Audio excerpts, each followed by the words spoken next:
What's going on, everyone? This week, we're battling cramps and footy happened. I've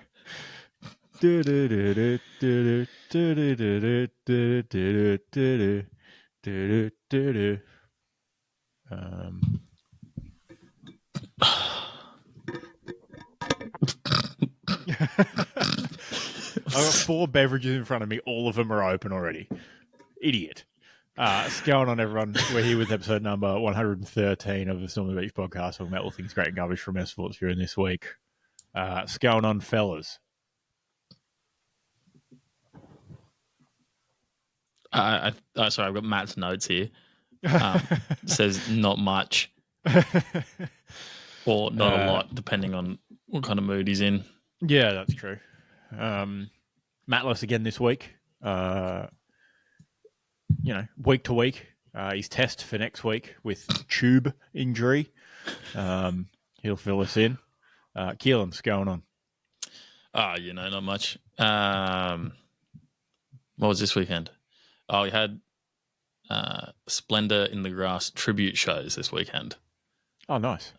In which we did our Catfish in the Bottleman set. We brought it back. Did you do it just in like someone's muddy backyard or? No. Saturday was at Vinnie's and then Sunday was King's Beach Hotel on the sunny coast. Oh. Which was a little mini nice, tour, I'd say, actually. Yeah, mini tour. 2 cities, 2 nights. Yeah, crazy, innit? This guy. So, if anyone's in the Caloundra area, Kings Beach Hotel, the palmy on the menu is $30, but it's massive, dude. Worth it then. We didn't pay, but... Wow, how about that? But I had high hopes because there was a petite palmy on the menu for $23. I was like, surely that's regular pub palmy. And then, the $30 one, very appropriately sized for its price. Yeah, nice. That's good.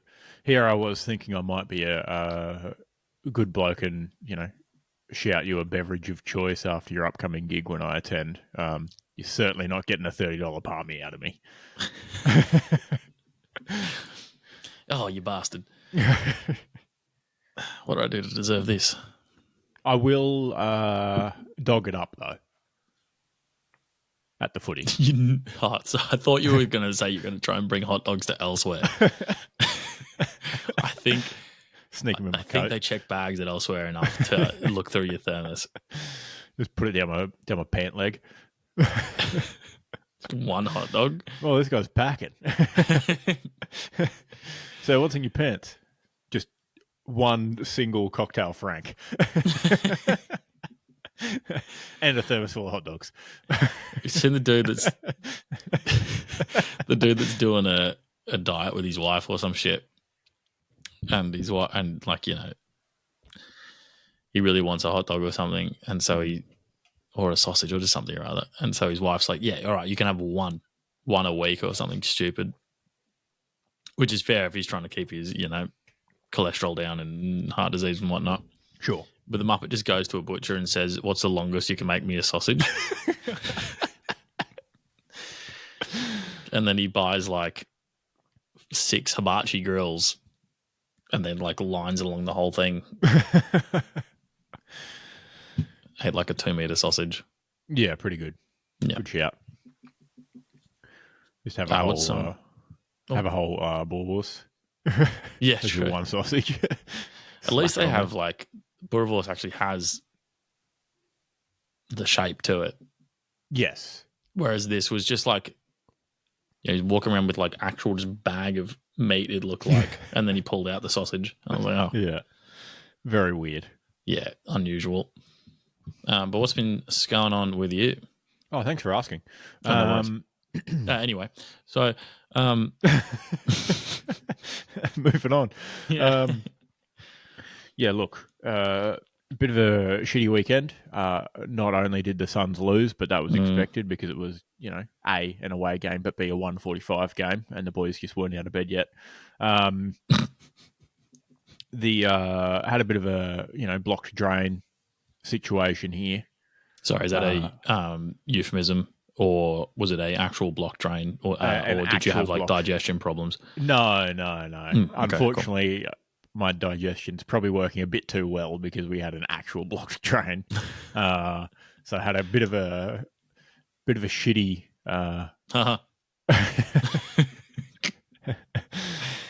Bit of a shitty Sunday. Elbow deep in effluent water. No, not ideal. That's not great.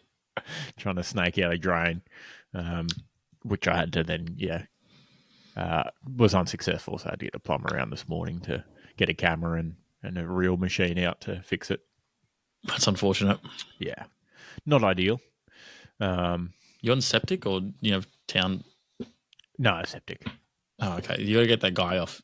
I assume he's on TikTok, but I've only seen him on YouTube that comes around with the fucking and uncakes your septic tank that hasn't been done in fucking 50 years or whatever. Yeah. I mean, hopefully I don't have to do that anytime soon.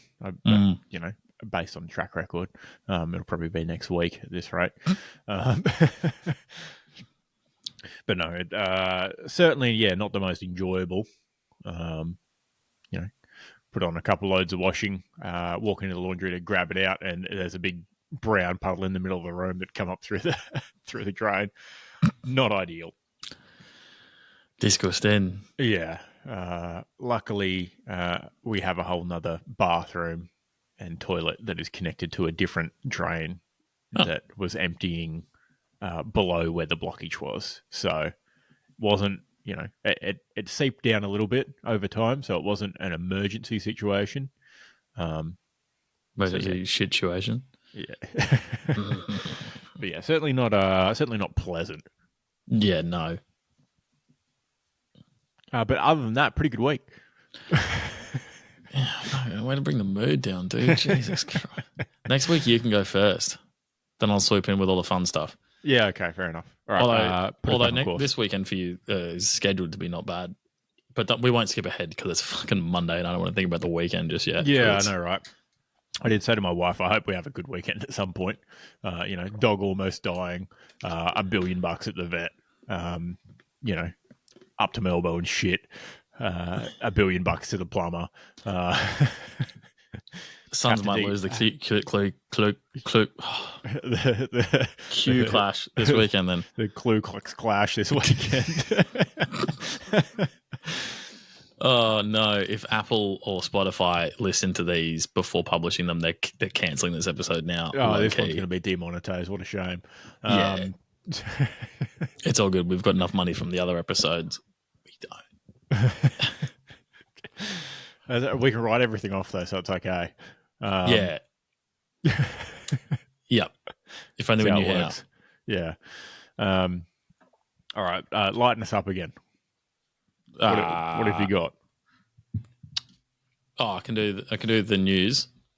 Yes, go for it. The news that it's kind of AFL news, but it's not actually involved with the AFL in any way, except that it's an AFL player involved.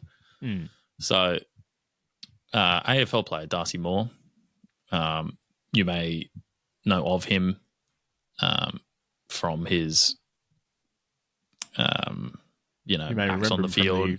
2023 grand final.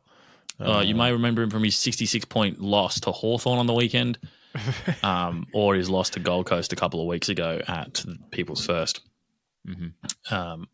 Some of you may know him as the husband. No, not the husband. Just the partner of Triple J host D Salmon, which is such a fucking horrible name.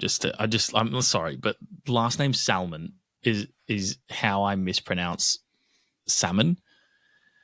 So for me, all I'm thinking of is the fish at this point. Oh yeah. So I'm sorry, D, but your last name is unfortunate because of a weird joke that I make about the spelling of the word salmon. Anyway, she revealed on air that D and Darcy don't actually sleep in the same room or live together. Well, it makes sense that they don't sleep in the same room if they don't live together. Well, okay, no, it's not. All right, I don't. She hosts the hookup on Triple J, which I can only assume is about sex and relationships, just judging by the name. I thought it was their fishing segment. Dude, Salmon. Genius. Salmon hosting the Triple J fishing comp. That is full on the best joke we'll make this week. So just pack it in, everyone. Listen in next week. Yeah, skip ahead. Yeah. But yeah, quoted saying, the pair don't want to conform to heteronormative learned patriarchal behaviours. And is worried about the prospect of losing her independence if she was to move in with Moore. Yeah, okay. I guess that second bit's fine. I'm slightly confused by what all the words from the first sentence mean. Well, it's two buzzwords separated by two other words. One of the buzzwords I hadn't heard before. Heteronormative. Yeah, I assume if we break that down into its Latin roots, the normal operations of a heterosexual couple being, a man and a woman. Yeah.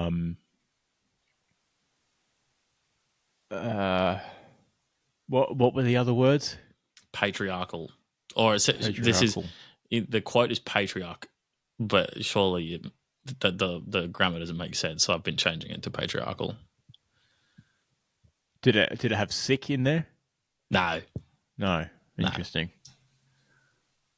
I suppose you probably can't correct someone for that sentence. They're coming at you if you. You really don't want to correct anyone making this sentence, do you? Paper, yeah. No, not this sentence. So what was the sentence again? They don't want to conform to heteronormative learned behaviour. Sorry, fuck. It's tough. It's a tough one. All right. Heteronormative learned patriarch behaviours is the exact quote. So they don't want to conform to the behaviours that everyone else does in heterosexual relationships. Yeah. Those specifically learned from their fathers. That is how I was breaking it down. But yeah, in my head, you've expressed that much better than most other people could, and I commend that. So, but what that actually means is a no fucking clue. But I assume you can assume they just mean like the standard dynamic of yeah, the usual stuff. You don't want to sleep in bed with your wife. Fine. You don't want to have a garage beer when you're meant to be, out on the tools. You don't want to conform to hitting your wife. Fair enough. All the stuff you learn from your dad. Yeah, what else? You don't like mowing the lawn. Yep. I feel like that fits in potentially with that couple too. I'm sure they're quite environmentally conscious, so they wouldn't dare mow a lawn. It's better for the grass, though. Yeah. Well, maybe. Yeah, well, we don't know what the grass is thinking. Have we ever taken a minute to listen to the grass? Dude, I don't even touch grass, so... People think watching grass grow is boring. Wait till you listen to it grow.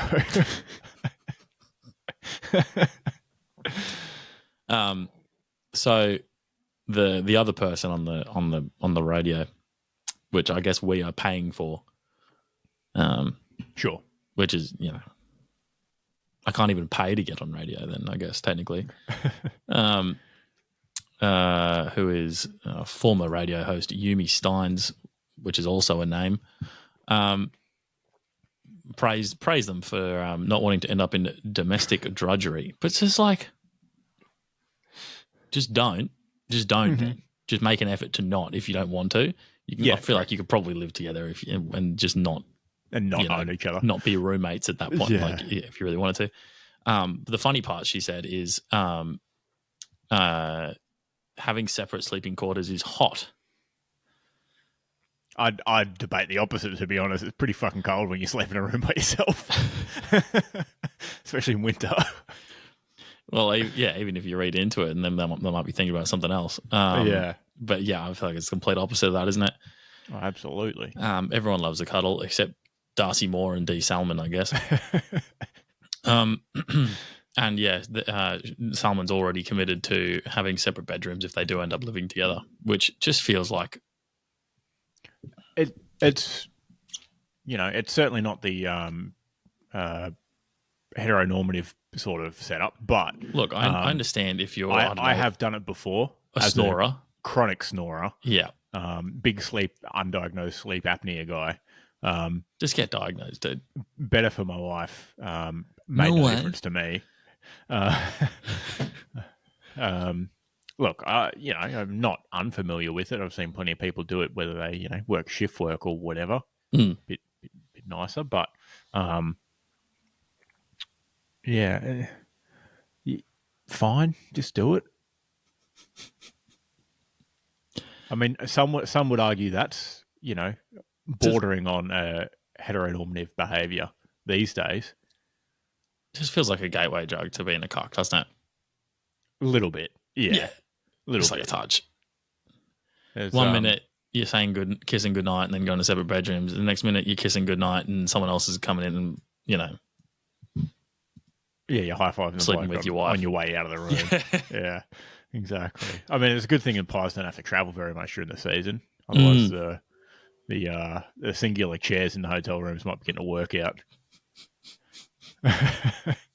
Brutal. Yeah. For the chairs. Tough look. Definitely a tough look. I blanked out, didn't hear what you said for about 10 seconds back there because I was too busy laughing at someone who has, like, the name that's just an expression during Oktoberfest. Yumi Steins.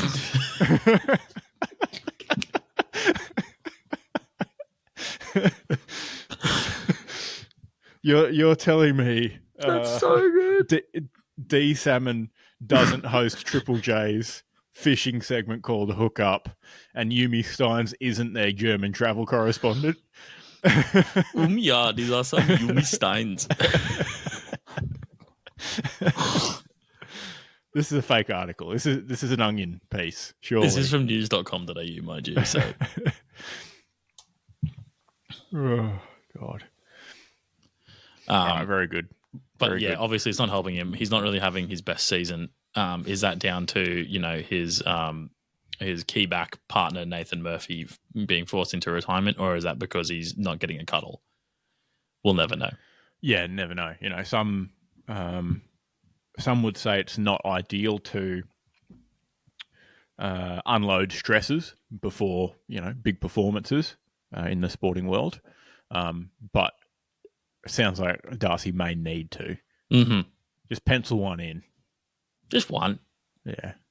A couple of days before, maybe, if you're really worried about it. Yeah, if you're stressing. Midweek. Yeah. Have main training on Wednesday and then, Wednesday night or maybe Thursday. Thank God there's they don't play Thursday until night Sunday footy. Anyway. Yeah. All right. Should we get into this week's unofficially sponsored insert Butcher here, Butcher of the Week? Yes. All right. This week's Butcher of the Week brought to you by that butcher that made the bloke the big sausage. I feel like we need a sound for Butcher of the Week, and I just thought maybe if we get like a cleaver and like whack it into a wooden chopping board or something, that would actually be really cool. Yeah, that's not bad. One of those, maybe the meat slicer at the deli. A bit of whirring action. Fucking electronic meat slicer. Just the sound of a sauce hitting the counter, just slapping down. A sauce hitting the counter. Mm-hmm. Mm-hmm. Interesting. Yeah. Maybe we just do a little mashup of the football in it one and just make Butcher in it. What's the Greg's theme song? I know they're a bakery, but sausage roll. Joe Wilkes sings the Greg sausage roll song. Here we go. Ooh, that's loud. All right. I don't think I have any nominations. Oh, actually, no. Screw that. If Charlie Curnow can't get off the hook, neither can Ben King. I think he kicked don't skip ahead. Officially 0-3, I want to say. Hold on. Fact check. Yeah, officially 0-3. And per the ABC grandstand call, it sounded like 0-3 and 4 out in the full. Certainly wasn't good. Actually, I do have a fun out on the full fact that's going to make that seem a lot better. Excellent. It's regarding Melbourne's Christian Petrarca, actually. Oh. He's recorded 65 shots at goal that failed to record a score since 2021, the current record holder in that time. Wow, Yep. So there you go. That's pretty good. I think I did see something. I should have screenshotted it about Ed Langdon. Big out in the full guy. Oh, yeah, massive out on the full guy. Yeah. His heat map from out on the full kicks is wild. Oh, yeah, a true wingman. Yeah. Like, just perfectly around the ground everywhere. He's playing total football. He's using every inch of the pitch. Yeah. Sometimes really, a little too much. Really trying to spread the defensive webs. All right, any nominations from yourself? I do, but just quickly, do you want to guess who's got the most out of the fulls this year? This year? On shots on goal. Shots on goal out of the full. Oh. It would be on brand for Eric Hipwood, but it's probably not him. I feel like he hasn't had enough shots on goal. It's less obvious than I think.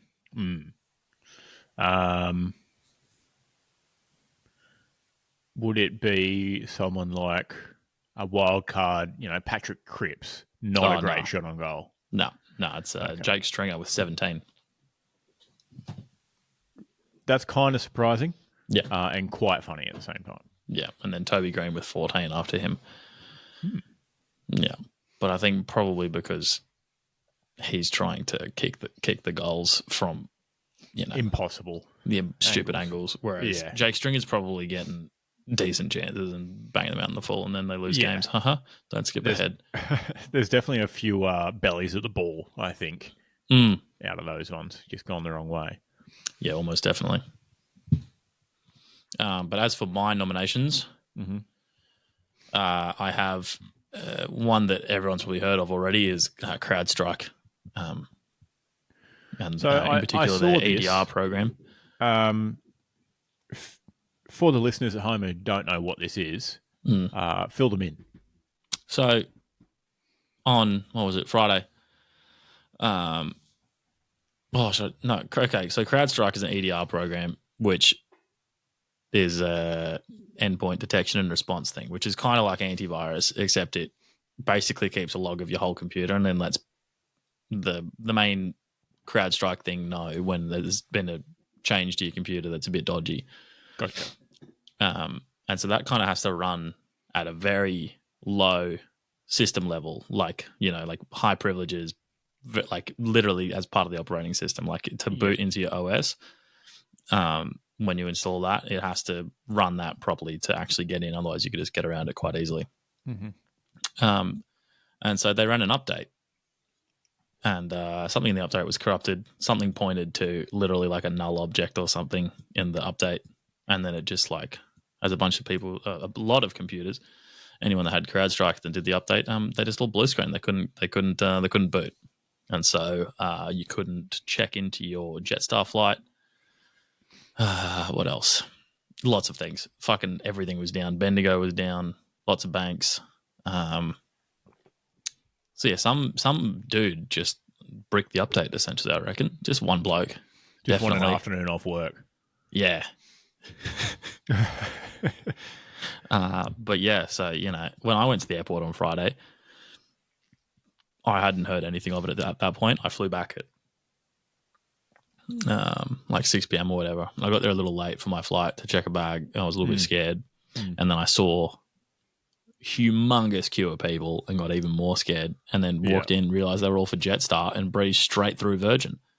That's right. Yeah, because they were all no one could do anything for Jetstar at that point, which is just unfortunate for them. Very brutal. Flights it's always everywhere in the Jetstar world. too. Yeah, well, they're probably doing their best. I mean, if that many big companies are using CrowdStrike, they're probably pretty decent. But yeah, fair enough. That's classic like IT trope though. Has IT problem, needs to be able to log in to fix it, can't log in because of IT problem. Yep. Yeah, hey, sorry, can you just give me your team viewer details? I'll just hop on. Oh, sorry, I actually can't get into Windows. It's like my worst nightmare because I don't want to have to leave the office. Yeah. Definitely not ideal. Now, Maddie's put in a Butcher of the Week in his absence. Yeah. He's put in what I assume is Gold Coast University Hospital. No, it's GCA. Acronym there. It's GCA. Okay, nomination for GCA. He arrives on time, is seated and waiting for over an hour and a half for an appointment that they forced him to come to. Just say to be there an hour later. Simple. You're not going to be on time. You sick fucks. Ironically, he's the sick person. Hopefully the staff aren't sick. Wowee, a doctor being on time. Yeah, right. Has never happened. Never will happen. I know it. You know it. Everyone knows it. Yeah, look, pretty apt. That happens at every GP in the country as well, not even just the hospital. You can be the first appointment of the day and you're still 15 minutes late. You can literally be first at the door at a walk-in only place and they still won't help you until 30 minutes after opening. Yeah. All right, pretty good. Also fair enough. Did you put this last one in as well? Is this you again? Yeah, Sam the human blanket draper, who had a chance to do what he loves on the weekend and just didn't do it. Oh, it was a shocker too. Yeah. The human blanket is obviously referring to the last season? Was it this season? No, it's earlier this year. Earlier this year between Essendon and Adelaide. Man, that feels like a long time ago. It does, yeah. Which was also a close game. And the human blanket fell onto the ball in the dying seconds in the Essendon defensive 50, denying Adelaide a chance to win the game and wasn't deemed holding the ball. Correct. But yeah, he got his come on pence. Yeah. Sorry, comeuppance. What's Trump been doing? That was last round. Yeah, that was. Yeah. Trump's just been recovering. Yes, correct. Yeah. All right. Any movements? I've got nothing on the shit list. Yeah, your plums, probably. Yeah. Plums? Plumbing. I got plenty of movements on the shit list. They were all clogged up in my pipe. But they're all gone now. So yeah. And you didn't write them down, did you? I ticked them all off as they went past. Got them all on the list. Made sure. All right. I'm not reading Matt's minute. It's so no. It's pretty bad. I will. I'll change part of the last bit, just to make it slightly less bad. But this is joke as written by Matt. Said in the tone of Matt. For Matt's minute for everyone waiting. Everyone who missed out on Matt's minute last week. Yeah, exactly. This is uncomfortable to say, but I'm fat. This is Matt talking about himself here, not me. Although I may have the same sentiments. I'm a big fat guy. I know this because I exist in this husk. I get uncomfortable because people always undermine, might be wrong word, try patronize me about it. I don't think you're meant to read what's in the brackets. What? Why has he put it in there then? He should. Why is he's put in an incomplete joke. He's got red pen out through his own joke and put it in. Yeah. Sorry. Continue, please. I'll do that again. I get uncomfortable because people always patronize me about it. I don't want to seem like I'm stealing valor here. Make fun of fat guy or other fat comic. Cartman. Comic book guy, the usual. But people are always telling me, no, you're not, or better yet, you hide it well. You're so large, you don't even notice all your mass. This nurse one time was in disbelief about how much I weigh. I don't know how I'm supposed to feel. How as a nurse can you be in disbelief about how much someone weighs? Like, surely you can just use your eyes and go, oh yeah, they're pretty big. They're probably pretty heavy. Like, it's not like he's made out of lead and he's like a stick man, but he's 300 kilos. No. I mean, this might be the lady. I assume when he says this one time, he means this morning when he messaged us saying he's now officially 190 centimeters and 124 kilos or something. Yeah, probably. I feel like that was more in relation to his height and not his weight, but who knows? He did probably say the kilograms, but he did say the kilograms. That's true. That being said, the nurse may have had vision impairment as well. That's why she was in disbelief about how much she weighed, because she couldn't see. Is that diversity higher then? Because surely, you can't get a job as a nurse if you're blind. Well, why not? What do you need to see as a nurse?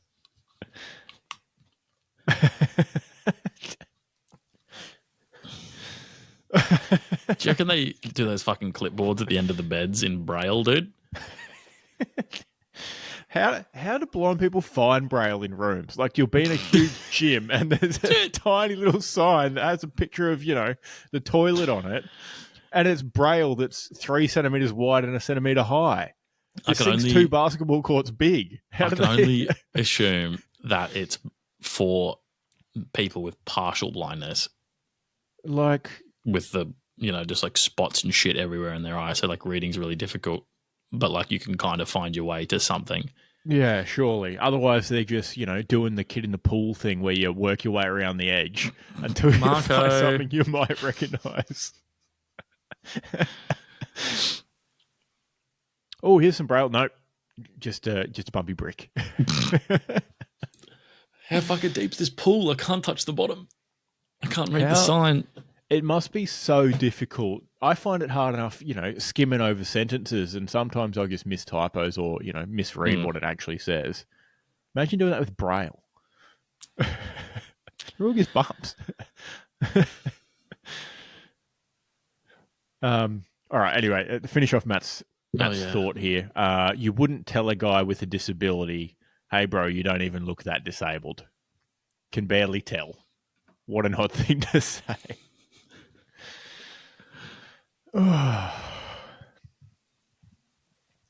Look, if you want to hear this version live, jump onto Matthew Jurassic's Instagram and see where his next gig is at. That's all I'll say. Alternatively, come see Salty Season live this weekend at Elsewhere Friday. We won't be funny, but we'll be good. True. Matt's not here to be offended by that, so that actually feels rude. He's not going to listen anyway, is he? No, God, no. I don't think he's ever listened to any of them to catch up. I don't think he ever has. Oh well. Anyway, before we get to this, caught me just before I press the button. I noticed you got out of a tattoo bet with Salty Season not hitting enough streams. Now, I tried my best to contribute. I don't have Spotify, so it's free. You can sign up with Facebook. But I have it, but I don't pay for it, right? So I got Anne listen in, and then it just skipped to the next song that you guys have, and I couldn't go back to choose it. So I was like, well, fuck.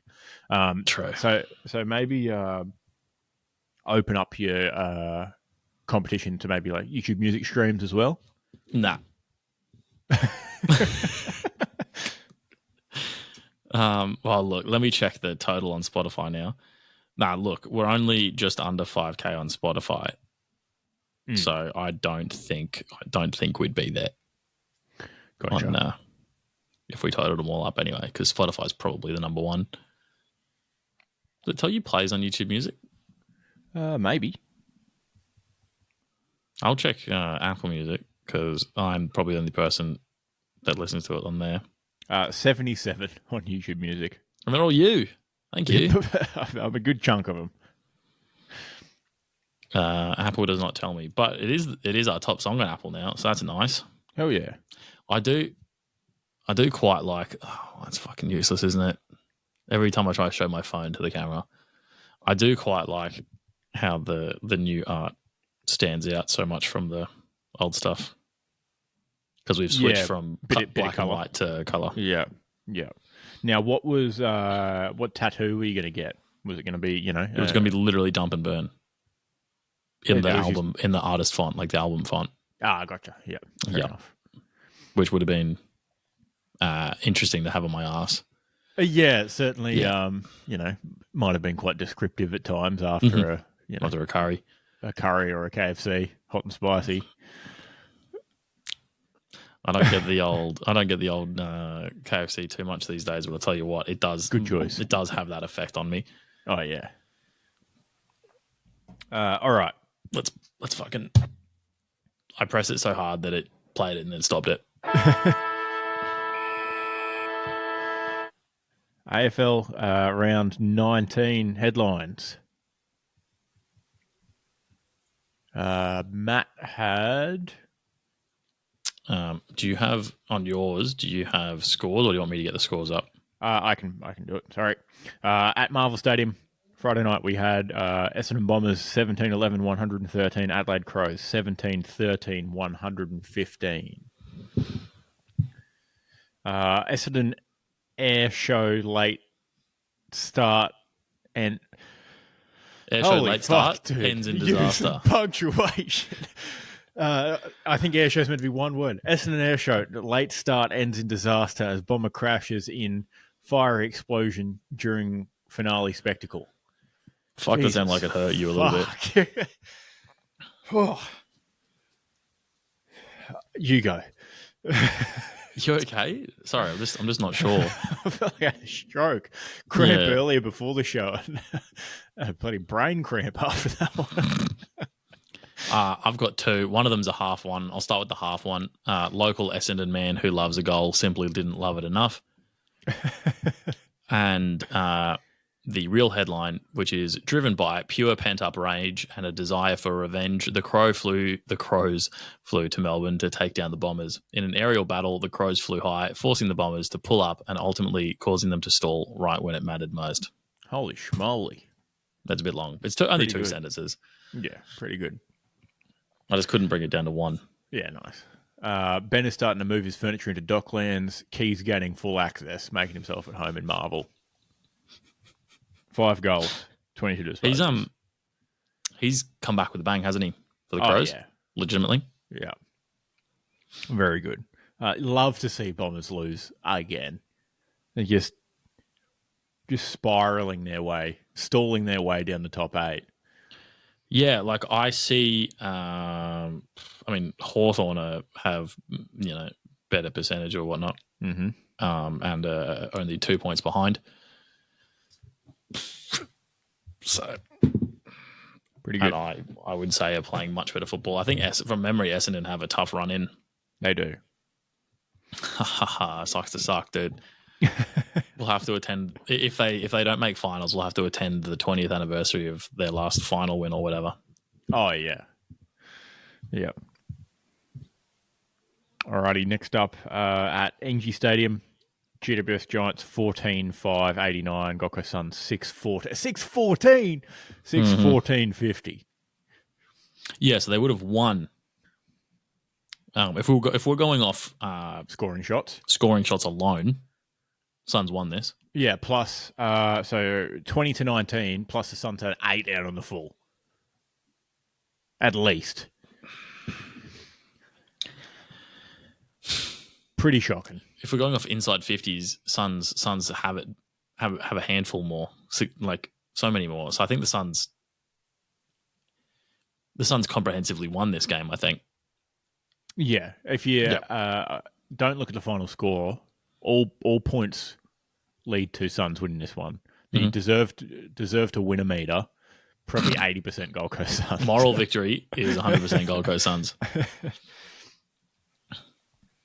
All right, headlines. Matty has the Mighty Suns.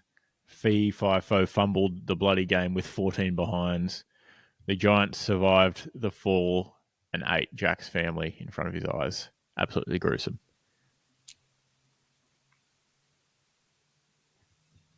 Nice. It's better than mine. I've got nothing. I just couldn't do it. Actually, here you go. At least I shoed in the Giants. True. Good for you. Thank you. My mouse is dead. I'm just gonna plug it in. All right, all good. I don't really want to say this to myself. Oh, jump over to YouTube for a cheeky look at Keelan's backside where Dump and Burn would have been tattooed. Definitely jump onto Spotify and search up Salty Season, stream their latest hit.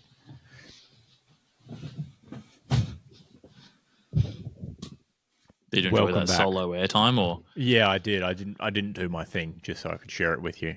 Oh, thank you. Sorry for the timing on that. Just, there. Told the viewers to jump over to YouTube to see your ass. Check out my new corduroy pants, huh? Yeah, looked very good. I'm in an indie band. Did you know? Yeah, makes sense. Would have looked better had they not been on and Dump and Burn been tattooed on your ass instead. We can't all get what we want. Yeah, unfortunate. Hogan went hilt deep in the hydrogen balls while Cumming finished quick after busting his hamstring. Suns continue to set on their finals hopes as Ben, the king of swinging them left, right, and out in the full in a shooting display that made the Imperial Stormtroopers look accurate. Nice. Yeah, pretty abysmal listening to that on the radio. Hearing the sympathy of the commentators for Ben King and his yips that he had. Yeah. Hopefully spends a bit of time in front of goal this week. No, it was a one-off. Will never happen again. I mean, he was, equal second before this game in Coleman race, equal with Hogan, behind Curnow. He was due for some bad ones, right? Pretty good form so far this season, goal-kicking-wise. Get the bad ones out now. Probably need to go, 4 or 5 in the last 5 games to make finals. Tough spot to be in. But, get all your bad kicks out now. Nothing but straight goals from here. Yeah, easy. Yeah. And look, Suns still can make finals. Yes. Slightly more difficult, but keep in mind, Essendon are shit, Port Adelaide is shit. GWS have the opportunity to be shit. And don't skip ahead, but Geelong can also, turns out, be shit. Very true. Very true. The Suns' hardest games left are, this week against the Lions, and then the D's is probably the next hardest after that, maybe. Who knows? But both of those are at the bank. So, point in their favour, perhaps. And then they've got the Eagles, the Bombers again, down in Melbourne, and Richmond. No, Richmond's a win. There you go. So, probably at least 2 guaranteed out of the last 5. I guess got to sneak 2 more, at least, 1 more after that to give himself any hope with a bit of a chance to get in. Beating Melbourne and Essendon would be a great chance because both of those are essentially 8-point games then. 8-point swing, yeah. Yeah. Very true. Alrighty. Up next, Marvel Stadium.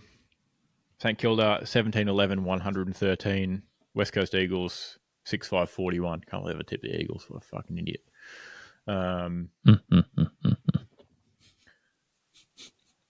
Like a group of hot chicks who keep an ugly fatty to boost their overall attractiveness, the Eagles made the Saints look like a not terrible AFL team.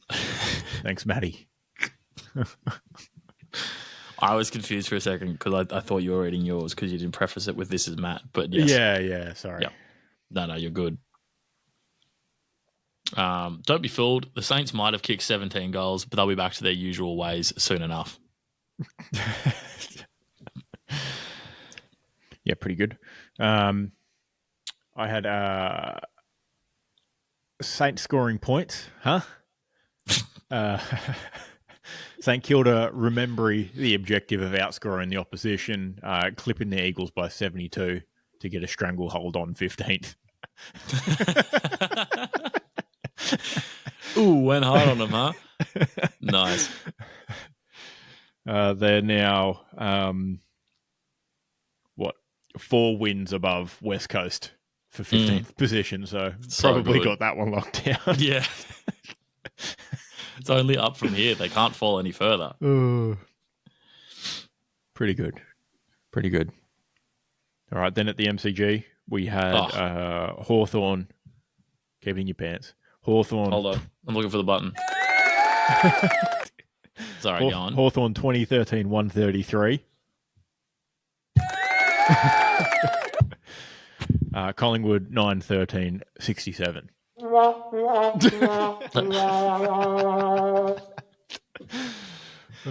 Plays every time. Yeah, look, it feels rude, but also, fuck them. Yeah. Bird Wars, Hawks slaughter local magpies like a Viking scourge, even the younglings. Australia is healing. The women and the children too.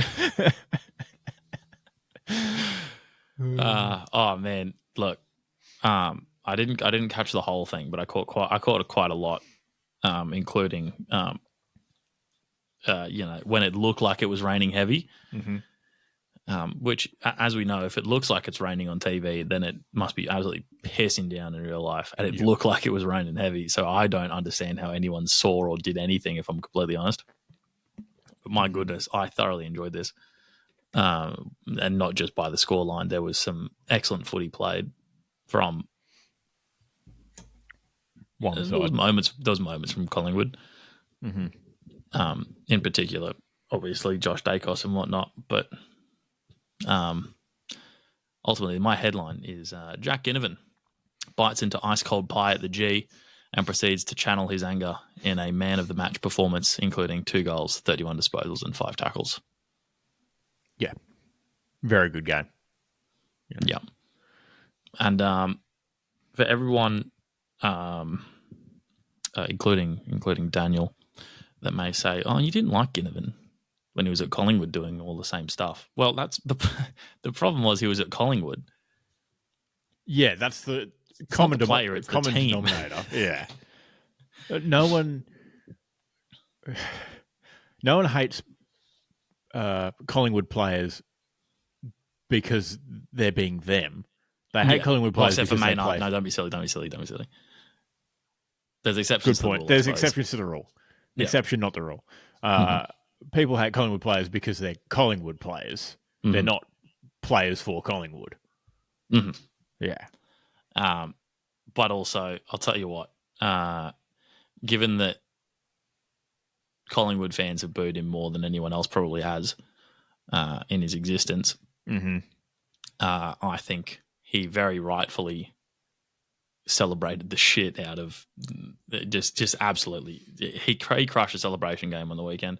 He kissed the Hawks badge. He did the Steph Curry goodnight. What did he do? He hit the Steph Curry goodnight. Then high fives all the rest of the forwards and mids that were about him from that goal, and then continues to walk towards the Collingwood end, still in celebration. Yeah, just absolutely putting them to sleep. They were ropeable on the front row, I'll tell you that for free. Mm-hmm. Mostly because I've been sitting in the rain and the hail.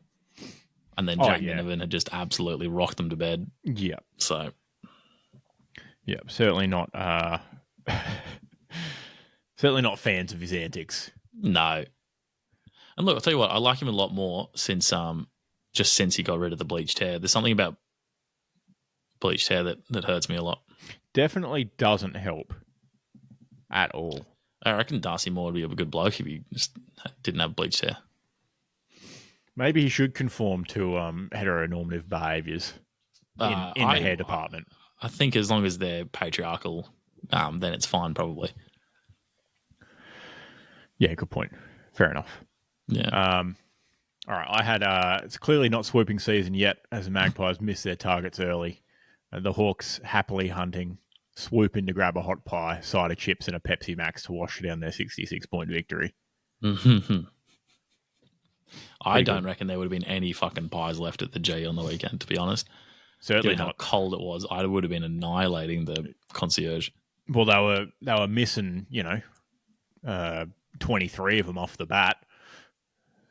They never turned up.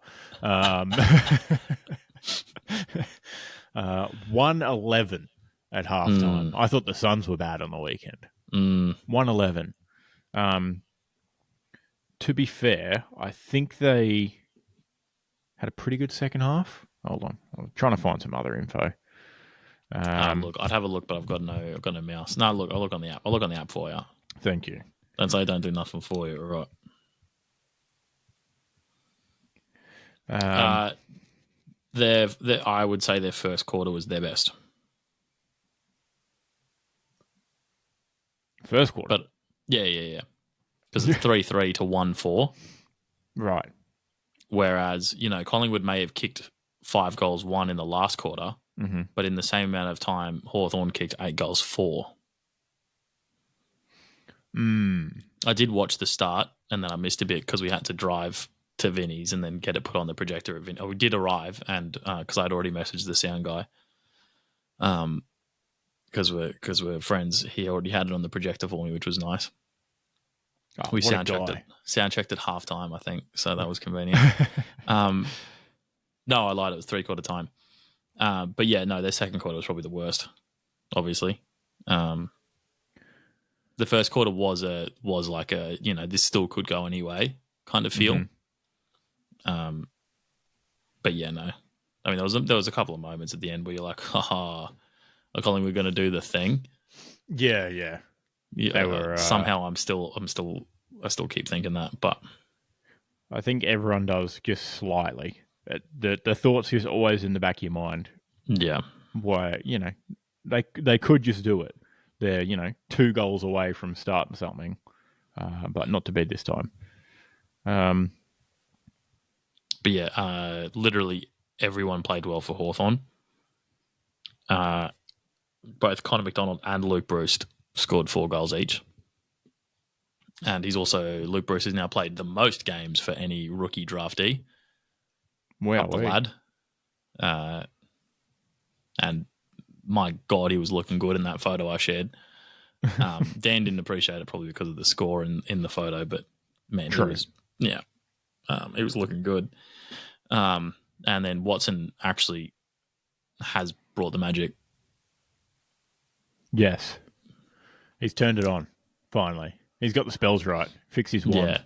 Yeah. He was like, he's just gone back to Ollivander and he's gone, cunt, you've given me the bad wand, haven't you? Buddy, I snapped this before. I was eating slugs for a bit. Forgot about that. Yeah. But yeah, the goal where he's running down into the pocket and then steps across inside the Collingwood player, then snaps it. I was like, my God. Witchcraft and/or wizardry.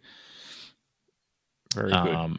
Now, and speaking also, of... Chol sold the candy real quick. I've got to give Chol the credit. He absolutely candied everyone up. He did.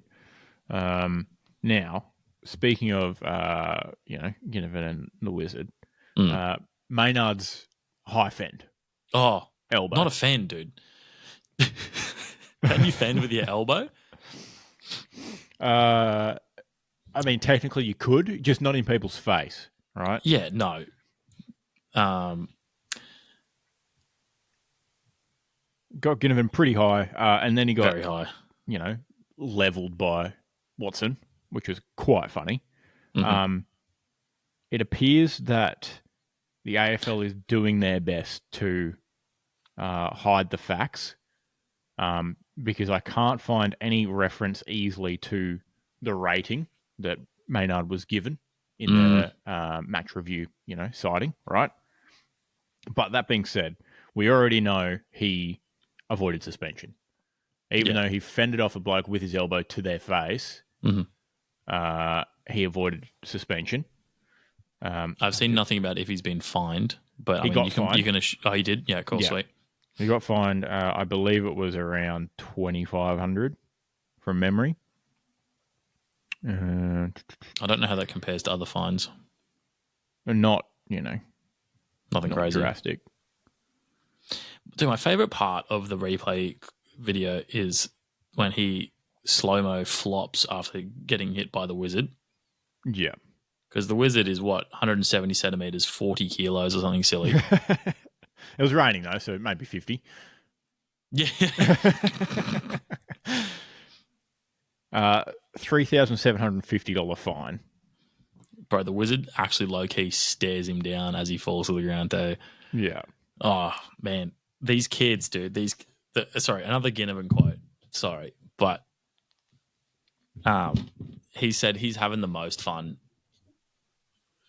playing footy that he's ever had or something, which I just love. Because all those kids look like they're having an actual ball of a time. Okay, all those small guys. Yes, they are. Which I just love to see. Yeah, they definitely look like they're just having fun playing footy. Definitely. Sam Mitchell is actually just their dad, dude. Mm-hmm. Now, I don't know. I should have screenshotted it when I saw it, right? Previously. Let's see if I can find the thing. So, Isaac Heaney got suspended for tickling a Saints player's face behind his back, right? That's essentially what it was. So that is at chest height. His 1 week, one week suspension, where Yeah. it was graded as careless, reportable offence striking. No, it wasn't careless. It was intentional conduct. Oh shit! Low impact, high contact. Right, because it was part of that ruling change where any fend off or anything like that, which then made contact with the head, was immediately regarded as intentional contact because they were pushing off. Whereas I know Maynard's was careless because it wasn't intentional.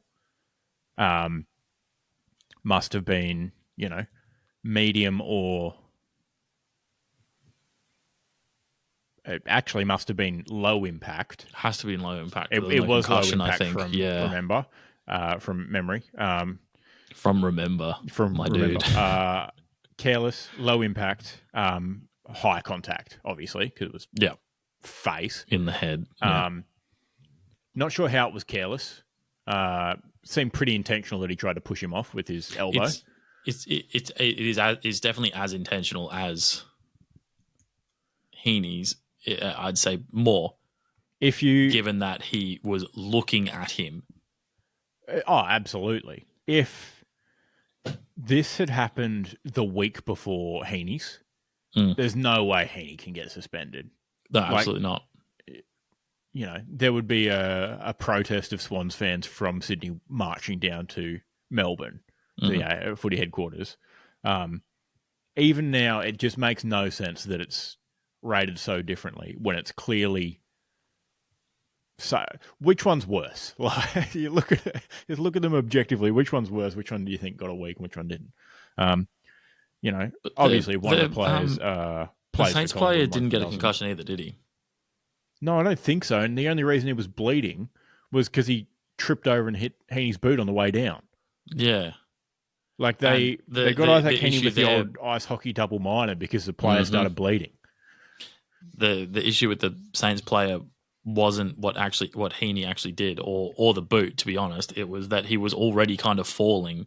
Yeah. It was that he was already tripping Heaney over and grabbing Isaac Heaney's jersey. Yeah. Which was causing him to push off. Which it, would I don't think you're allowed to do either, are you? No. So correct. But as we know, somehow Maynard he must have dirt on someone, dude. Oh, he's got something because, Ben Long breathed on his chest with an open palm. Got what, 1 week? Yeah, 1 week. He must be, I don't know, Andrew Dillon's wife's boyfriend or something. I'm surprised the Wizard didn't get a 2-week sussy for jumping at a tackle into him. To be fair, he jumped and then his head ended up the same height as Maynard's. But he did hit him. To be fair, he did hit him in the chest after jumping, which is quite funny. But yeah, he did get him in a footballing act, front on bump. Perhaps Maynard shouldn't have staggered into where Watson was landing. We might have to roll back the footage of earlier in the game and see if Maynard got, head contact where he should have been off the field and assessed for a concussion, because he was wobbling around like a drunkard into the path of Nick Watson. I just can't like the bloke. It's tough. It's certainly tough. I legitimately was going easy on him after the Melbourne thing last year. Because if you take that as an isolated incident, you're like, that could just be a mistake.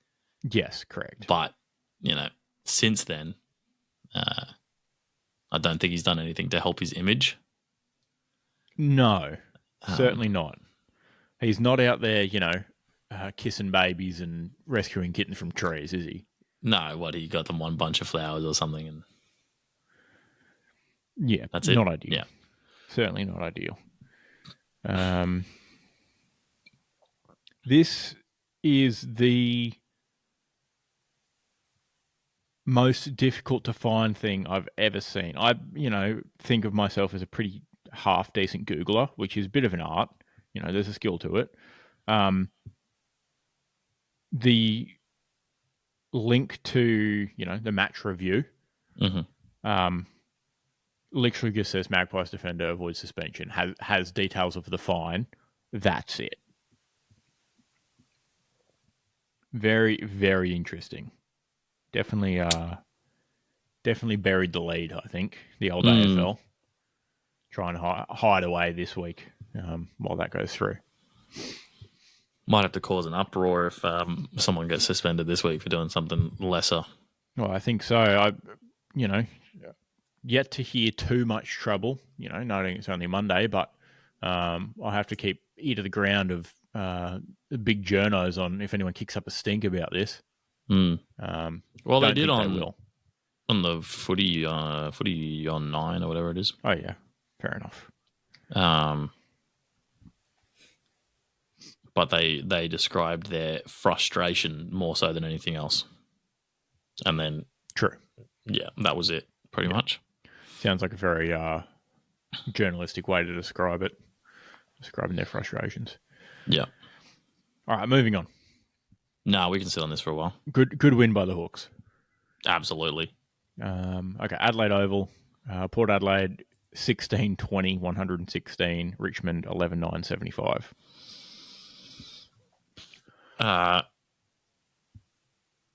Zookeepers accidentally give constipated tigers too many laxatives. Port power flow straight through them. Silly but good. Yeah, thank you. Matt had electrifying Adelaide team surge through the Tigers with immense power, leaving fans stunned, shocked, and one in a critical vegetative state after a severe seizure. Remember, always turn off your circuit main before changing light bulbs. Electricity is no joke. No one actually turns off their breaker before they change a light bulb, right? You just turn it off at the switch. The light bulb. I mean, I'm not, we're not here for safety reasons. Just turn off the switch. It's fine. Yeah. If you're going up in the roof cavity, probably turn off the power. Oh, yeah, don't be silly. Yeah.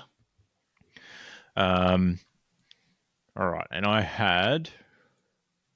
Where's the... Dixon and Georgiades were huge, and Power had the wood to top the Tigers.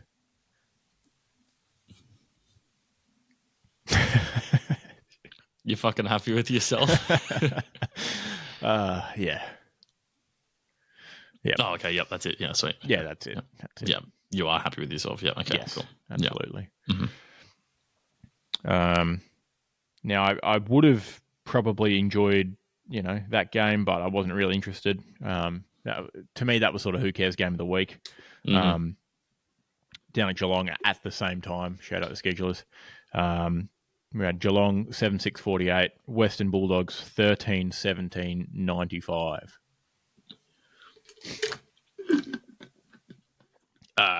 cats literally drown at the cattery, cementing why I think cats should be indoor pets once and for all. This is good timing for that also because someone ran over a cat in our street. Jesus. So keep your cats indoors, dude.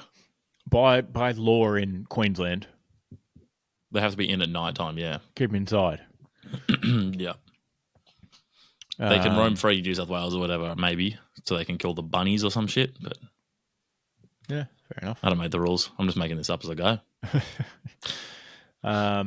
The age-old debate of cat v dog, which is stronger? Perhaps a dog, one would think. But what about those big jungle cats, like a lynx? By golly, that would surely give a Scottish Terrier a run for its money. But Geelong are not wild animals. They're just a bunch of old house cats with the blind eye, the weird smell, and the wonky leg. Absolutely ripped to shreds by the burly bulldogs.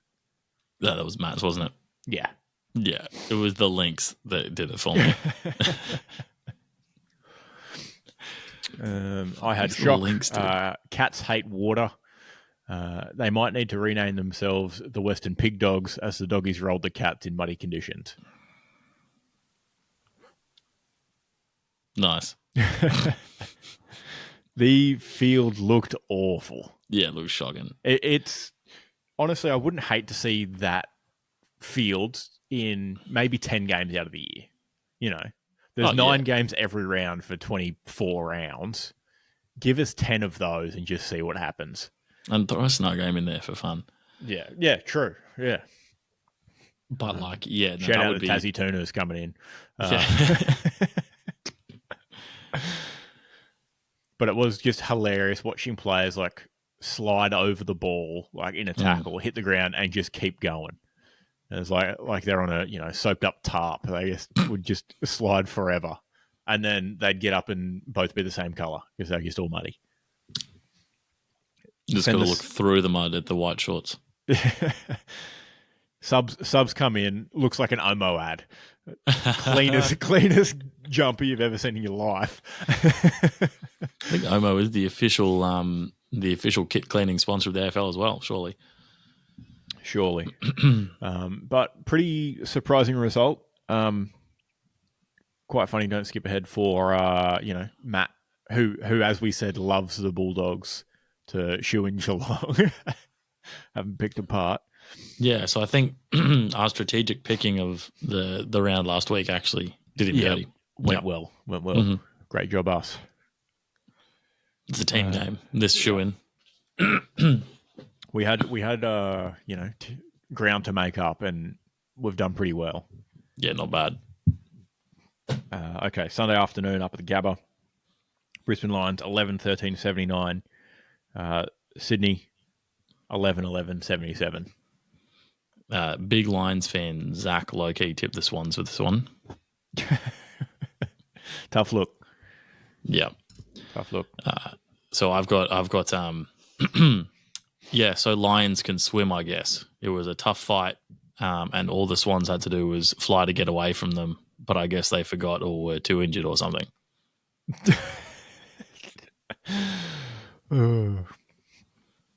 Matt had nail biter at the Gabba, has everyone talking about one boy, Eric Hippie Hipwood, the prodigal son. Sure, the Lions won by 2, but without Hipwood's behind, it would have been even closer. Did he actually kick one behind? That's brutal.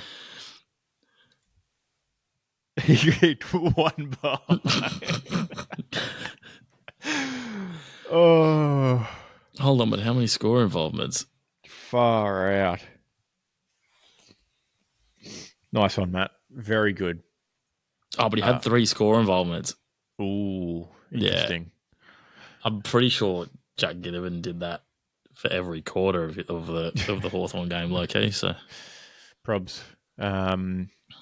My headline: foie gras served up Sunday afternoon in the members area of the Brisbane Cricket Ground.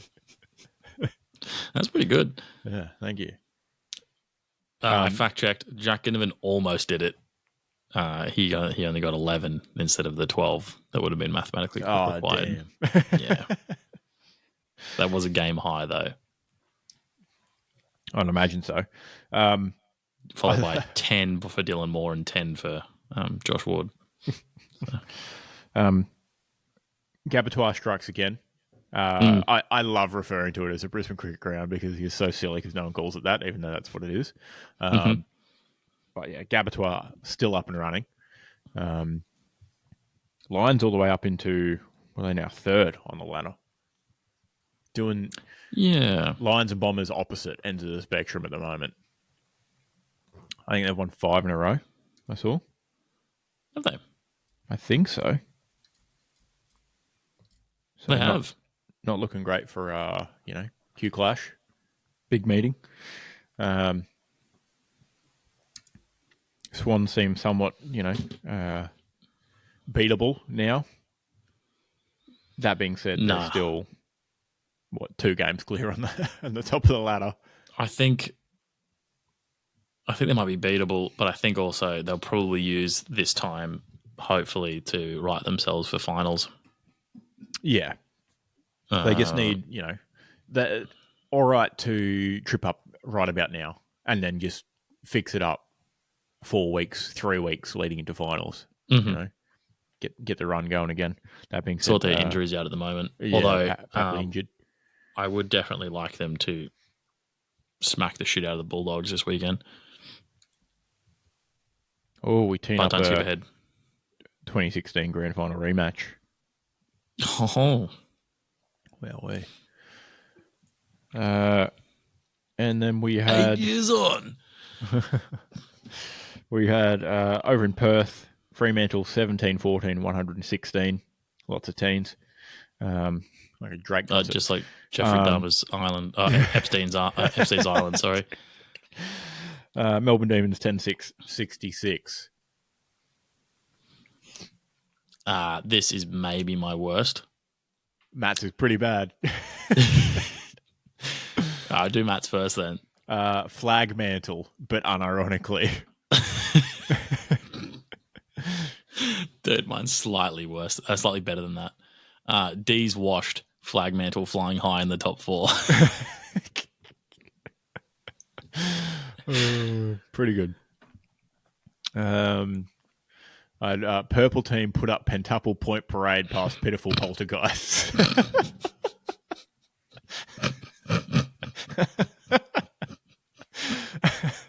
Silliest one of the week.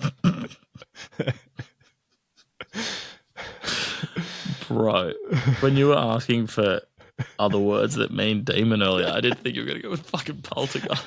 I needed one that started with P and my choices were very limited. You don't say. Oh. You didn't go with the built-in alliteration of dockers and demons? No. Too easy. Yeah. I've done dockers too many times. Fair. Fucking Angus Brayshaw had 41 disposals. Jesus Christ. Sorry, Andrew Brayshaw. I might have overstepped the mark saying Port Adelaide Richmond was who cares game of the round because I certainly didn't tune into this one. Oh, I absolutely didn't care. Not really surprised by the result though. So shout out Fremantle, now 4th. Bit of diversity up in the top 4. It's one of those good ones where you see the score after quarter time. Then you go, yeah, cool. No, this has cemented my decision to not start watching it yet. Yeah. Just leave it. Yeah. And so we'll just let the second quarter play out and see what halftime looks like. Halftime score, no need. This one's done. Yeah. Pack it up. At 3/4 of time, 11-11, Fremantle made a wish. They won the game. Ha ha ha. All right, and final game of the round, me sweating out, shooting of the week. Marvel, Carlton 16-11, 107. North Melbourne 14-4, 88. I've got North Cuck Nation by taking the lead, then allowing Carlton to win the game. Yeah, nice one. Matt had North Melbourne ahead in every single metric and key stat. ... lose ? But how, you might ask? The men in green semen dripping from their mouths and staining their shirts, barely able to grip the whistle with so much lube on their hands, give 2 beautiful goals to the blue men at the death, who celebrate a 3-metre free kick as if they've just sealed the game on the buzzer. Sickening, truly sickening. I'm not mad. Move over, Collingwood. There's a you fuckwit it.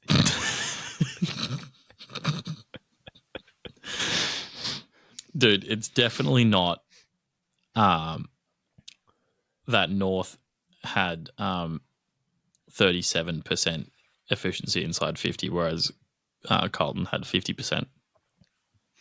They certainly didn't, lose the game for themselves. They did kick very accurately, at least when they got shots on goal. But it was definitely all the way down to the umpires. That might be, unironically, the maddest Matt's been watching football. Carlton actually got more free kicks. Are we shocked? No, not really. Not really. Dude, pretty funny. Like how do you spell it? Is his name pronounced Cherry? Yeah. Dude. Cherry He's or good. Sherry. Yeah. Very good. Yeah. Had a very good season. But I knew he's had good games previously. Yeah. But I never really kept track. But he's actually consistently good. Oh, yeah. Definitely. With Gawn being injured a bit this year, he's definitely got to be, amongst the conversation of all Australian rucks, just from consistency. Gone up against some of the biggest rucks in the competition and held his own or bettered them. There's quite a few. AFL pundits love Tim English because he, loves a goal or gets forward. Or just play the ruck. You're a ruckman. Play in ruck. Don't be lazy and go up forward. Play ruck. Get off. Get back on. I think Witts loses out. Yeah. Given the injury and stuff. Yeah, definitely. I think Lloyd Meek is a genuine contender as well. But True. Mostly because of his shoulders, dude. I had Carlton fans blue in the face from holding their breath during worrisome wrangle with the Roos. I mean, judging by time in front, they would have been holding their breath for 40 minutes, not including stoppages. Very much blue in the face. Yeah, that's a world record shit. Yeah. This one, I was worried. Crunch time, 5 games left and then finals for Shuin. Biggest shoes of competition. I was worried at times, not going to lie. A bit of a sweat, this one. Would have liked it a bit easier. But just happy to get the win and be, within touching distance in the contest. So, see how we go. You are sitting in the same place as Gold Coast Suns right now. You are 2 wins away from where you need to be. True. True. And those 2 wins probably backed the Suns in those games that they should have won and I should have won.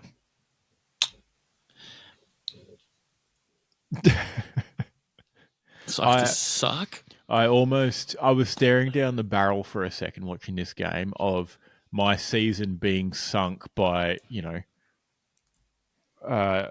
North Melbourne's, 2 of their 3 wins of the year, basically. Just North sinking my shoe of the week season. So happy that they definitely didn't get this one. I'm going to grab my mouse off charge because that way I can actually go back to the outline instead of my recaps. Sounds good. Don't look at me. All right. Everyone jump over to YouTube, look at Keelan's ass real quick while he gets his mouse. Shuin bent significantly less this time. Shuin of the week recap. Matt had Geelong, who lost by 47. Keelan had the Giants, who won by 39. And I had the Blues, who won by 19. Standings are still the same. Matt's on 14. Keelan's on 13. I'm on 12. So we've closed the gap on Matty a bit.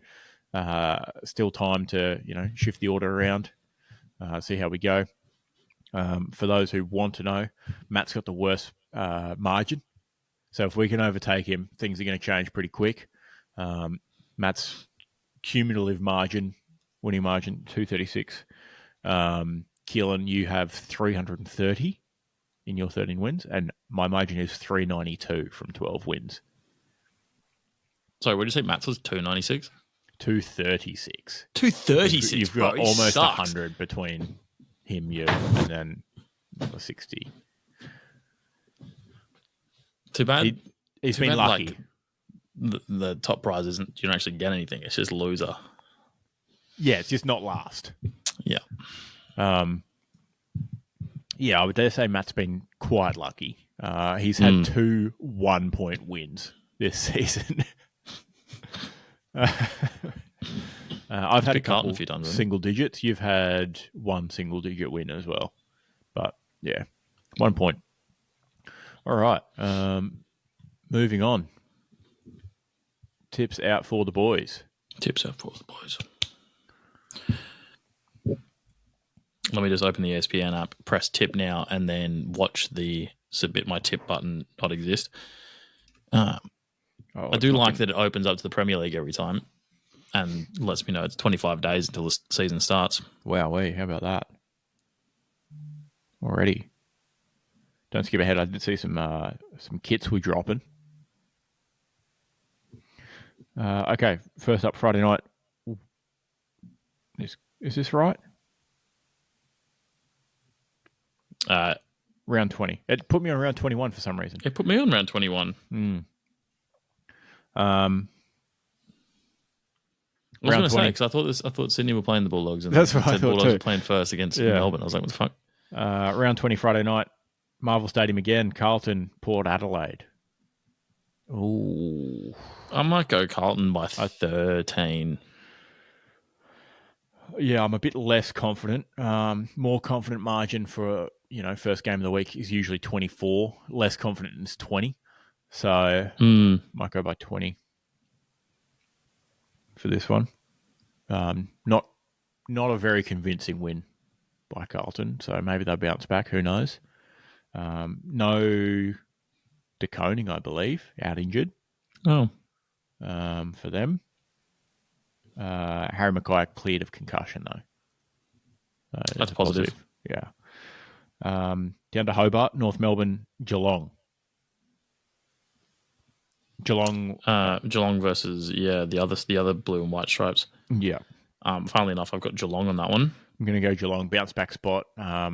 They played last week in the cold, slippery conditions. Knock a couple more degrees off for Saturday afternoon in Hobart, but I think they'll be all right. Yeah, they'll be fine. Get that one done. People First Stadium, Q Clash, Ku Klux Clash, Gold Coast Suns, Brisbane Lions. Is this a system pick? Do you trust the system? What's the system? Are you picking just Suns at home? You're picking People's First? Yeah, pick the bank. The bank wins. It's going to be different though because there's no Tuke Miller for the Tuke Miller Dane Zorko rile up that happens every Q Clash. Suns obviously got the breaks beaten off them earlier in the year up at the Gabba. Redemption, this is the last game that they can really afford to lose. They can't though, because the one thing they're holding on to is that they're undefeated in home games. Yeah. Look, it's only a tip. System. The bank wins. I'm not winning the tipping comp. I know that already. I'm not shooing it. I'll go. I'll do it for the culture. I'll tip People's First. Mm-hmm. Fuck this game. Marvel for a stinker. St Kilda Essendon.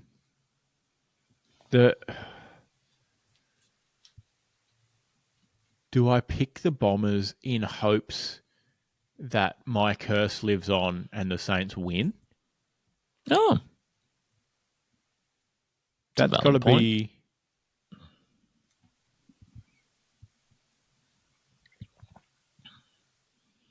That's got to be the right pick for me. I do think that's semi-likely, to be fair. So if my... Yeah, I mean, the odds are quite close, actually. Mm-hmm. Essendon's in a bit of a slump. But that's got to be the right pick for me. Essendon wins. I tip Essendon. Essendon wins. I'm happy. I tip Essendon. St Kilda wins, which is quite likely, given my track record tipping St Kilda. Essendon probably might dribble out of the 8, potentially. Maybe not. Fingers crossed. Look, given that it's 4 days away, 4 days, 20 hours away, can't see teams yet. No. I think I just got to go Essendon. Yeah, I think so. That's a win-win for me. It's a battle of two shit teams, isn't it? Yeah. Absolutely. All right, MCG, Demons, Giants. The odds don't make sense. They don't make sense. Get in on the Giants now. I will be picking the Giants. I think Melbourne are very stinky at the moment. They will prove me wrong, probably. But I am picking the Giants again over them. Yep.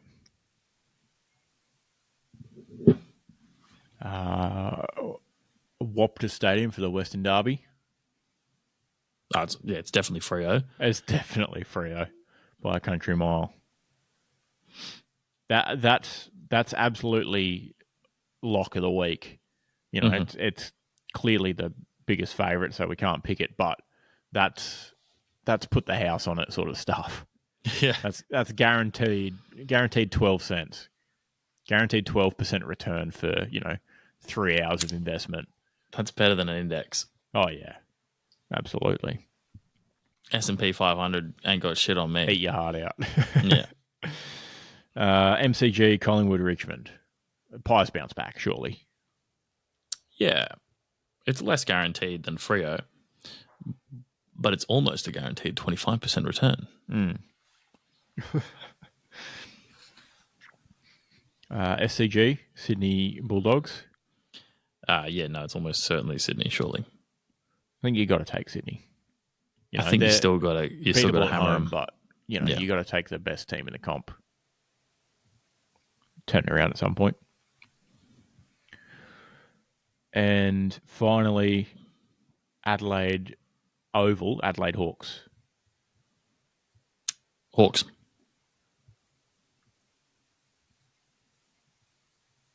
It's probably Hawks. Odds are dead even. Yeah. I think the odds are dead even just because Adelaide at home.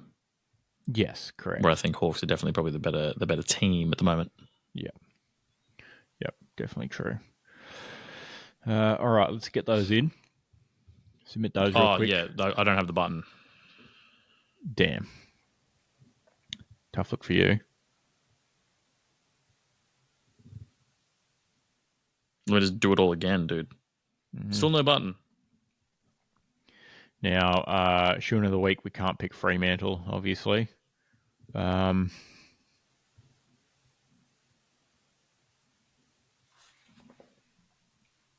it's tough. Not a lot of easy games this week. Not particularly. No. Why do I have... Richmond stink, but they also don't kick that inaccurately. Like, they're not that bad. They'll just get less opportunities. Yeah. But God, I don't trust Collingwood. No. Like, that's the next biggest favourite, but it's going to be a stressful one. Surely they can't kick 111 again. Matt literally sends a message saying just quietly love that Richmond $4 to beat the Pies. Does that mean he's going to take that? Maybe. Interesting.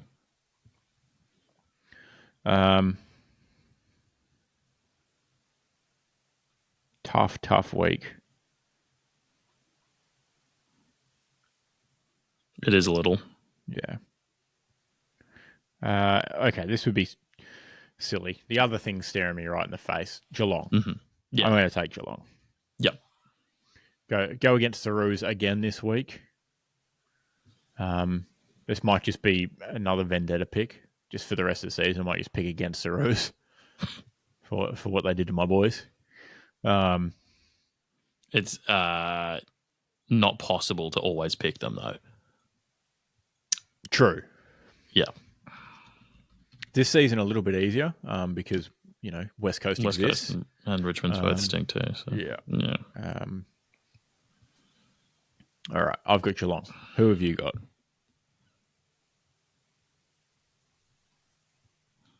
I'm thinking strategic again. Yep.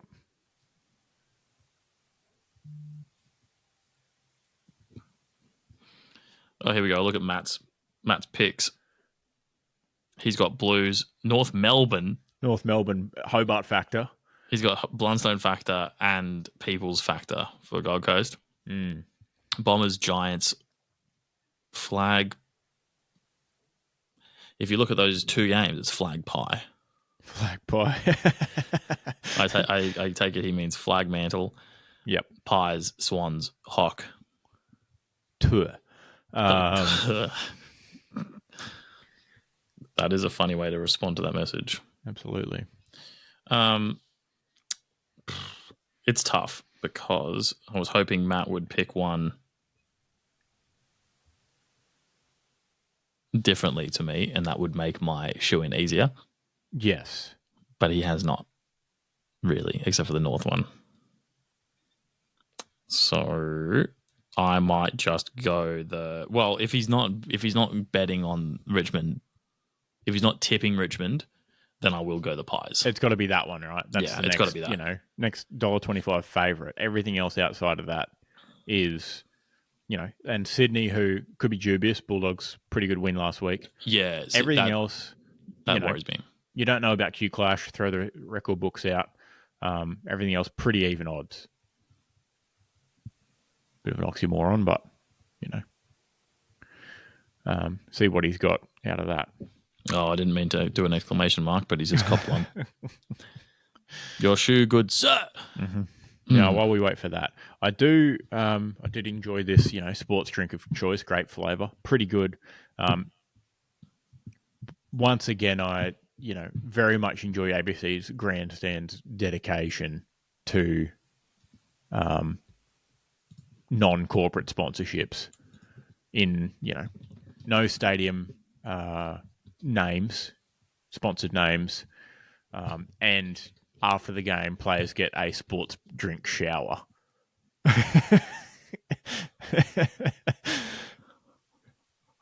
I mean, they're well rehearsed. So silly, they're well rehearsed. Yeah, they're very good. That being said, it's a billion times better than hearing Triple M's, hard yakka play of this 5 seconds. Brother, ooh. Everything's just, just about before every sentence they say, there's a sponsor that you have to lead in with, and it is brutal. Yeah, you thought it was bad on our segments. Oh, I feel like we've got Matt in a bit of a bind here, and I love it. Yeah, because he's actually seen the message now, and he's just sitting there thinking. Oh, the Olympics just invited me to their broadcast channel, the Olympic Games. Hell yeah, dude. Sick, bro. That means I'm in.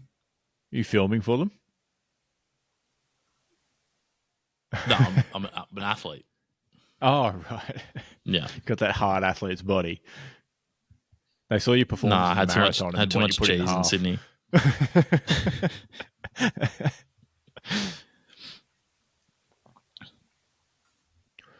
Low key, you know how everyone goes on about GWS's memes and their banners and shit? Yeah. They're weak, dude. They're weak. They're okay. They make fun of everyone else a lot of the time, and their players parking and stuff. Yeah, but the Hawthorn social media person is just unhinged with the memes, dude. Yeah, because you're not gonna see it because the camera. Maybe I'll try and change my exposure for this. But it's like, you know how Chol, not Chol. That's not going to look great. Uh-oh. You know who? Who are we talking about here? CJ and Ginnivan. Oh no! No. I was going off memory before I found it. Local non-racist. Holy smokes! What are you doing? Sorry, I'm turning my camera You're talking down about so you Chol can and see the thing. CJ, and you turn your camera off. What's happening? It says so. No, hold on. It says taking selfies with my mate, and it's the CJ and Ginnivan celebration of them doing photos together. Yeah, and it says the result. I think it's actually Ginnivan, dude. It is Ginnivan in too small Hawks long sleeve double python. It's a legitimate vintage one as well. Yeah, which you love to see. But yeah, no, they're great on the memes on there. Yeah. Now Matt has put in his tune of the week. Your shirt is pearlescent. I'm never wearing white on camera again. Now you look like the Omo ad now. Matt's put in his shoe of the week of the Sydney Swans over the Western Bulldogs. He's gone against his beloved doggies once again. Will it pay off? He's got very nervous feel about it. Yeah. The message Swans face, but nervous. Yeah. Constipated face, I think that one is. Yeah, very apt. Yeah. Mm-hmm. All right, locked in. Geelong Pies Swans. Lovely. Okay, moving on. A little bit of basketball. Speaking of the Olympics, as you were, Australia beat France earlier on by one, was it? It was one or slightly more than one, but only slightly. Could have been two, wasn't three. The problem with Australian basketball is if you search it, it doesn't come up with the these Google exhibition warm up matches certainly don't help as well because they're not well broadcast or covered. But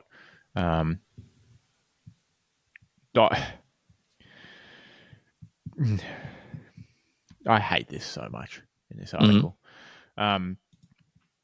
Australia was trailing 82-81 with 2.5 seconds on the clock before Josh Giddey, who was called the Slob Wizard during his time at Oklahoma City, proved why that nickname will continue to stick as he picked the perfect moment to sideline out of bounds pass to find Daniels for the go-ahead score.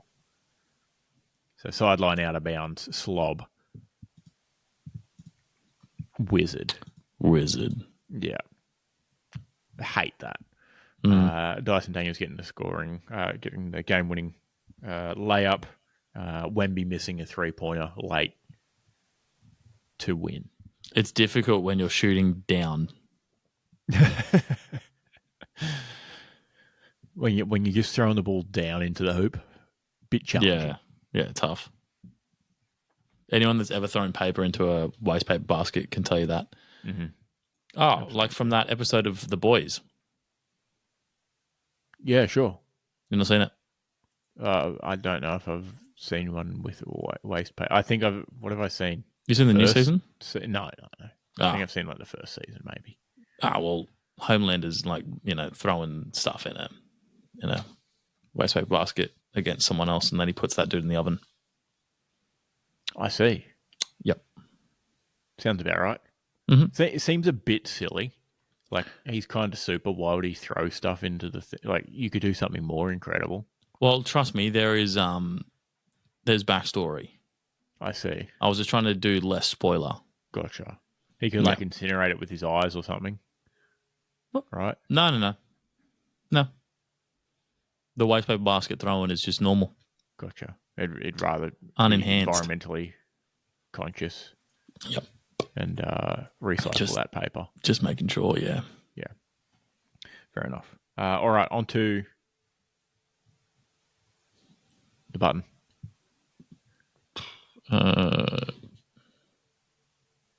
It's football, innit? Yes, thank you. You've got some notes here. So United spend some money. They've bought young centre back Toro, someone from.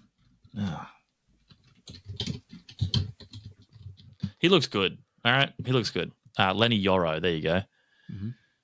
Mm-hmm. So, I mean, fair play to them, but low key, what's really ruined this transfer for me is their new kit, which I know you've said new kits revealed and whatnot in your later note, but the fucking Snapdragon sponsorship just looks so shit.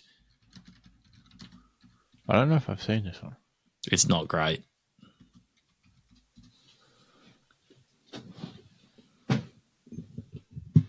Oh. Yeah, it looks mid, eh? Aggressively mid. It looks... Why does it make it look like a La Liga top? Why do I automatically just get like La Liga vibes?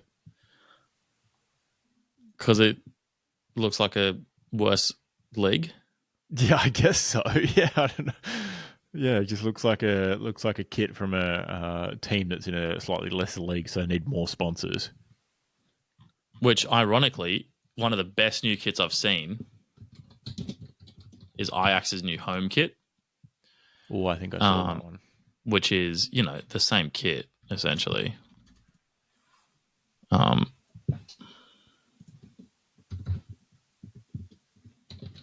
it 24-25 season, I suppose, isn't it? It's the same kit as last season, except they've put a collar on it. So you can wear it to a wedding. It's sick. You can wear it into a pub or club. Yeah, you could. They wouldn't even bat an eyelid at you either. No. But yeah, Jordan Henderson looking very smart in that. Still captain of Ajax. I don't reckon he even speaks Dutch. But yeah, it's a very classy one button collar as well. Yeah, nice. I feel like one's good. Like two you're asking for it to be undone, like one and 100%. One done, one not. And if you have them both done, it's just too much. Mm-hmm. One is the best number. Whereas the Liverpool shirt that I really like, which is a problem because I do really enjoy it, the white alternate / I think it was an alternate, not in a way. The white alternate from 2 years ago has 4 buttons on the front of it. That's far too many. What is it, a button up? Is it a bowling shirt? You could probably get your nipple out if you undo all the buttons, to be fair. Like one more button and that's business casual. Yeah.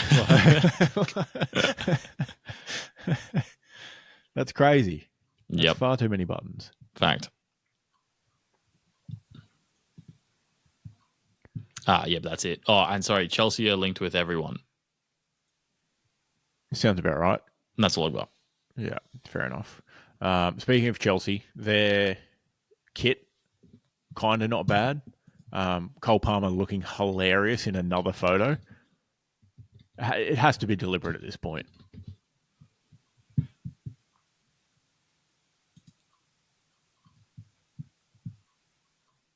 I'm not a huge fan. Yeah, dude. He's not even posing for it. Everyone else is kind of... Do you mean the one where there's 5 of them? 6 of them? No, the one that I saw, it was just him. And he's just standing there looking silly. Again. But there's no way you spend 100 and whatever money on that kit, though. No. Wait, hold on. I'm seeing multiple different ones. Does it have the white with red collar? No, it doesn't. I'm confused. Too many leaks. Yeah. I'll just go straight to the source. If it had the same... Okay, so the sleeve end, I reckon if it had that around the neck, it would be a better kit. Oh, yeah, I see what you're saying with the it's like a bit of red and border. white. If they had that around the collar. Yeah, then it'd be sick, I reckon. Yeah, I see one of those mock-ups on Reddit right now. Yeah, because they've also got that around the club badge and the Nike logo. Yeah. So it's like, why not just do it again? One more. Yeah, exactly. Ran out of red ink, did you, champ? Red thread, sorry.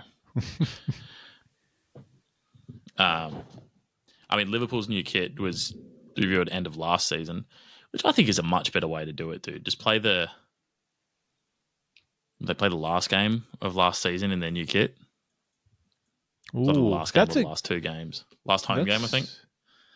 It's just like you just fuck cool. off all the fanfare and shit. Yeah, a little warm up to, what they can expect for next season. Yeah. Don't mind that.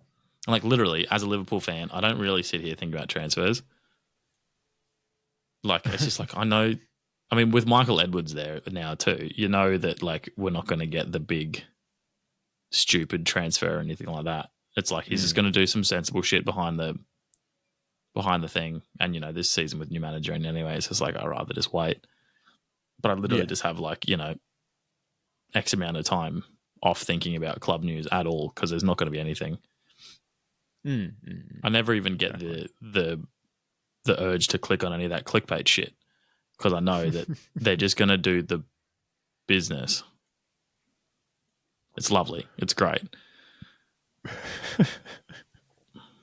It's so pointless reading all the clickbait transfer articles.